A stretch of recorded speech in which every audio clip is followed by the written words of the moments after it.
गपर ना हैला बग बिलुआ हैला कोन गपर ना बग बिलुआ मोटे जंगल रे बग बिलुआ बहुत सांग होइथिले बस मोटे जंगल रे बग बिलुआ दी जण सांग होई रहउथिले कोन रहउथिले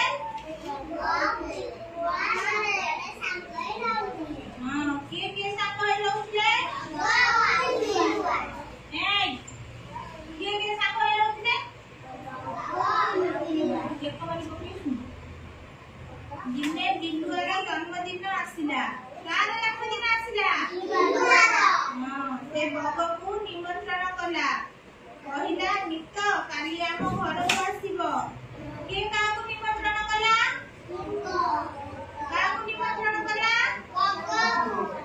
बग का को निमंत्रण कला बिलुआ हां कोन का निमंत्रण कला बिलुआर जन्मदिन थिला ताकू से हमको घर को निमंत्रण कला आसीबा पई हैला मु मांस तरकारी करिथिबी तुहे मिसी खाइबा मांस तरकारी के करथिबो हां के मिसी खाइबे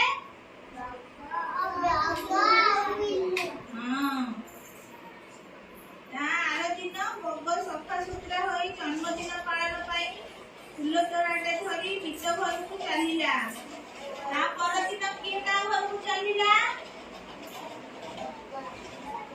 बगटी रे बिलुआ घर को चलिला कोन भाई बिलुआ कोन भाई गला बग कार आपने देखिला बिलुआ हां से कोन करिथिला रोसे खाइबा पई हां तमे आनी जीवो मांस खाइबो जीवो जीवो नित्य घरे गोड़ रखिबा मात्रे मांस बास्ना रे बग को बहुत भोक कला का घरे गोड़ रखिबा मात्रे ताकू भोक होला बग का घरे गोड़ रखिला हां से नित्य को फूल तो तोड़ाटी देई बधाई जणाइला बिलुआ कहिला नित्य आज तो खाइबा नहले मांस तरकारी ठंडा होई जीवो बगटी जाई बिलुआ को फूल तोड़ाटे देला बिलुआ कहिला बग नित्य आज तो आमे मांस तरकारी खाइबा नहले ठंडा होई जीवो बिलुआ गोटे थाली रे मांस तरकारी आनिला के का करू गला खाइबा पई की गला खाइ गला कोन भाई बग बिलुआ करू गला बिलुआर जन्मदिन थिला बुली हां बगर खंड तो गोटी आथिला से थाली रु मांस खाइ परिला नाही बिलुआटी रे मांस थाली रे उतारिला बगर खंड बड़ थिला से थाली रु खाइ परिबो किछि से खाइ परिला नाही किंतु बिलुआ चाटी चाटी सब तरकारी खाइ देला बगर खंड जेतु बड़ थिला से खाइ परिला नाही बिलुआ ताकू चाटी चाटी सब खाइ देला मांस तरकारी हैला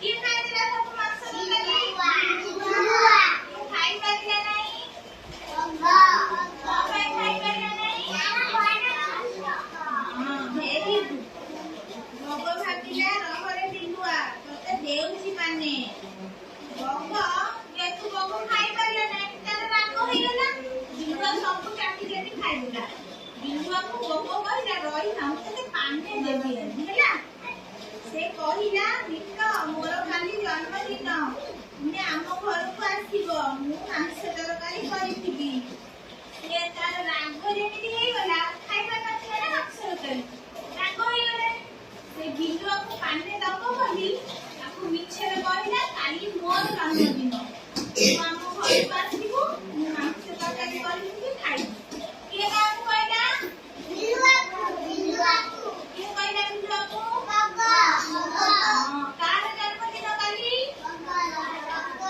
हां से तार घर गले कोन करि दबो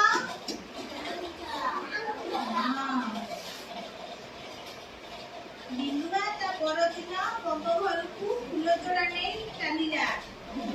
ତା ପରଦିନ ଯେମିତି ହେଲା ବିଲୁଆ ନେଇ ଫୁଲ ତୋଡ଼ା ଧରି ବଗ ଘରକୁ ଗଲା। କଣ ପାଇଁ ଗଲା ଫୁଲ ତୋଡ଼ା ନେଇ?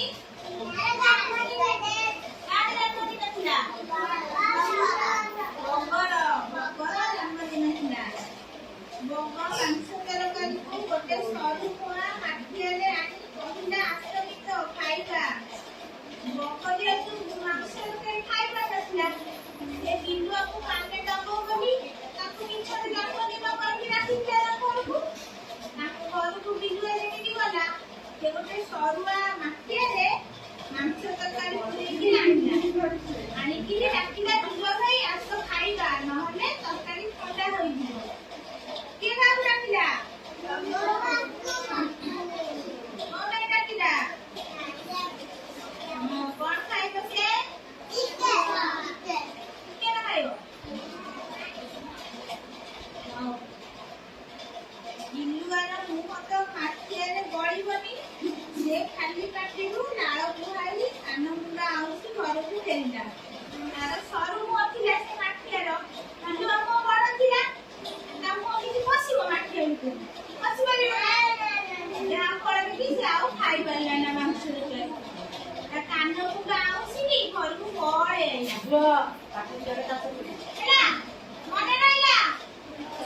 କିଏ କହିଲା? ବିଲୁଆ ନା ବଗ?